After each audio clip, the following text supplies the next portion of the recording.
أعوذ بالله من الشيطان الرجيم. بسم الله الرحمن الرحيم. والنازعات غرقا والناشطات نشطا والسابحات سبحا فالسابقات سبقا فالمدبرات أمرا يوم ترجف الراجفة تتبعها الرادفة قلوب يومئذ واجفة أبصارها خاشعة يقولون أئنا لمردودون في الحافرة أئذا كنا عظاما نخرة قالوا تلك إذا كرة خاسرة فإنما هي زجرة واحدة فإذا هم بالساهرة هل أتاك حديث موسى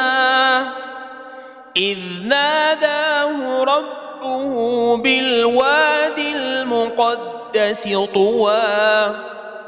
اذهب إلى فرعون إنه طغى فقل هل لك إلى أن تزكى وأهديك إلى ربك فتخشى فأراه الآية الكبرى فكذب وعصى ثم أدبر يسعى فحشر فنادى فقال أنا ربكم الأعلى فأخذه الله نكال الآخرة والأولى إن في ذلك لعبرة لمن يخشى أأنتم أشد خلقا أم السماء بناها رفع سمكها فسواها وأغطش ليلها وأخرج ضحاها والأرض بعد ذلك دحاها أخرج منها ماءها ومرعاها والجبال أرساها متاعا لكم ولأنعامكم فإذا جاءت الطامة الكبرى يوم يتذكر الإنسان ما سعى وبرزت الجحيم لمن